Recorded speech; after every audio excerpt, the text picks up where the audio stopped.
A Polícia Federal deflagra a nova etapa da Operação Lava Jato.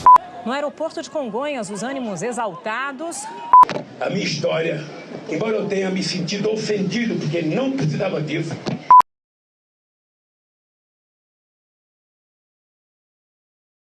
Meu nome é Leonardo Trevisan, eu sou professor aqui na escola já há alguns anos. Neste período eu estou dando aula no curso de jornalismo, numa matéria chamada Geoeconomia Internacional. Então, para quem não me conhece, sou o professor Jesse, eu sou advogado, atuo na área de direito empresarial, sou professor aqui da casa desde o ano 2000. O processo já tem mais de 2 anos e ela começou como toda operação policial que começa bem pequena, né? Aliás, o nome Lava Jato, ela apareceu porque um dos doleiros, né? Doleiro é aquilo que todo mundo conhece, sabe o que é? É aquele sujeito que até de vez em quando alguns de nós usa quando vai viajar, né? Não consegue comprar tudo no banco, corre lá no doleiro e compra algum dólar. Só que nós compramos algum dólar, né? Essas pessoas compravam milhões de dólares, né, para exatamente lavar dinheiro. Então eles trocavam isso por dólar e depois transformavam esse dólar em operações, inclusive ilegais, às vezes legais, às vezes ilegais, abrindo empresas nos chamados paraísos fiscais, que são pequenos países que não cobram nada e nem deixam registros, até um tempo atrás, das empresas abertas, chamadas empresas offshore. O que é que provocou? Isso começou quando a Polícia Federal começou a investigar uma pessoa que usava um posto de gasolina como cobertura para os negócios dele de dólar, né? E era muito curioso porque a operação de comprar e vender os dólares, o escritório da venda dos dólares estava disfarçado como Lava Jato, né? Daí o nome da operação toda.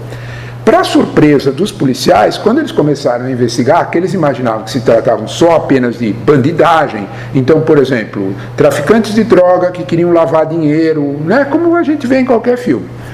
Os policiais começaram a levantar a situação e começaram a perceber, nos registros que eles encontraram com esse doleiro, né, que os nomes pouco interessam. Depois a gente vai ver que é aquele doleiro que já estava envolvido anterior numa operação semelhante a essa, o famoso Youssef, né?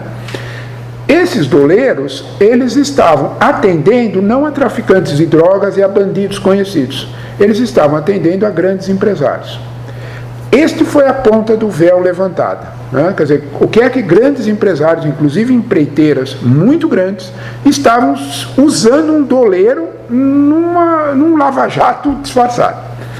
A ponta do véu foi levantada, a polícia continuou na investigação, aí no caso a Polícia Federal, mas nesse caso, como se tratavam de empresários, a Polícia Federal foi atrás e, para surpresa da Polícia Federal, não encontrou apenas grandes empresários.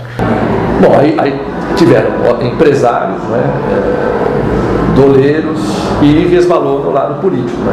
E no lado político são alguns políticos de diversos países, de diversos partidos, né? E aí começa a ligação.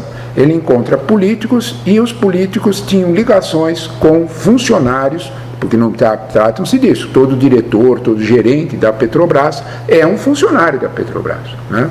Então, funcionários de uma estatal, né, porque a Petrobras é uma empresa pública, de uma estatal que também usavam os serviços do doleiro. Quando isso aconteceu e se juntou deputados, empresa estatal e dólar ilegal, a Polícia Federal contactou o Ministério Público Federal, que é a Procuradoria-Geral da República. A partir daí, isso tomou essa dimensão que a gente vai conhecendo. E a partir daí, parece que quanto mais se cava, mais fundo a situação fica. Porque a Lava Jato, ela coincidiu com um momento do país. E um momento que é tanto um momento político, partidário, que é depois das manifestações de 2013, como com uma situação que é jurídica. Se nós não entendermos isso, que ela coincide com um momento político e coincide com uma situação jurídica. Qual é a situação jurídica? Em junho de 2013, herdeiro das manifestações de rua de 2013, o Congresso, meio que a toque de caixa, sem perceber direito o que estava aprovando, né, eles aprovaram esse princípio da delação premiada, que é o princípio que diz basicamente o seguinte: se eu sei de um crime, participei de um crime, se eu ajudo a polícia, se eu colaboro com a justiça, isso tem um preço. O fato real é que quando nós juntamos a Lava Jato, doleiro, dentro de um posto de gasolina, com o clima existente no país, né, de 2013, depois das manifestações pela crise econômica, por tudo que aconteceu, com uma legislação meio de pânico, que é a legislação da delação premiada, nós temos uma situação que é esta que está aqui. Então nós não podemos entender a Lava Jato de uma forma isolada. Ela é um processo em que está envolvido situações em que nós levantamos a ponta do véu e começou a aparecer uma situação completamente nova. Houve uma ordem de condução coercitiva contra o Lula. A condução coercitiva ela se dá quando o indiciado ou mesmo uma testemunha, uma pessoa que deva ser ouvida em juízo e convidada ou intimada a comparecer, ainda não na qualidade de réu, mas na qualidade ou de que tem investigação contra essa pessoa, ou que ela tenha alguma declaração a dar importante para o inquérito ou para o juiz, ela se recusa a fazer. Você é convidado, vamos imaginar o seguinte, você, por uma infelicidade qualquer, esbarrou em alguém, derrubou alguém na rua com o teu carro, um atropelamento. O delegado te chama e você diz, não machuquei ninguém, não tem nada a ver com isso. O delegado te chama uma segunda vez, você diz, não vou. O delegado é como um juiz, ele é uma autoridade de Estado, tá? Aí ele faz uma condução coercitiva, ele manda uma viatura na tua casa e diz, vem cá, você vai ter que vir aqui prestar conta do que eu suponho que você fez. Pode não ter sido você. Eu não estou abrindo um crime, eu estou dizendo para você vir aqui dizer para mim, autoridade de Estado, se você fez ou não o que eu acho que você fez. Me parece, pelo que esse cuidado não foi tido, ou seja, o Lula não tinha se recusado até então.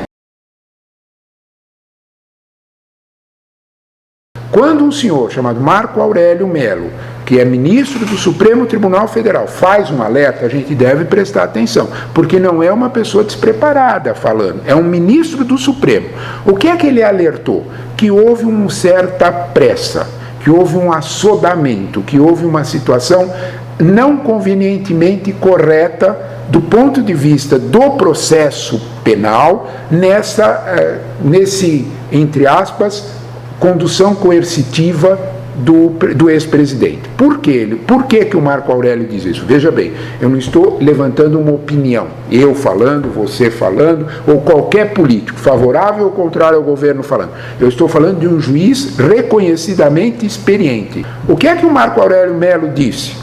Que a condução coercitiva, ela acontece após a desobediência. Os fatos são tão sérios, né, que se você observar, porque o ministro do Supremo, deu uma aula, né, o juiz Sérgio Moro emitiu uma nota explicando a decisão dele, né, e, de certa forma, na subtexto da nota, dizendo, não vou fazer mais. Então, aproveitando aí para terminar, agradeço a sua lembrança.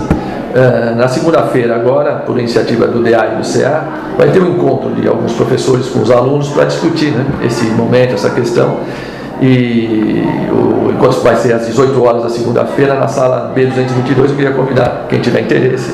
Eu vou estar presente, vai estar presente outros professores da casa. E vamos bater um papo, conversar. Sempre é bom conversar.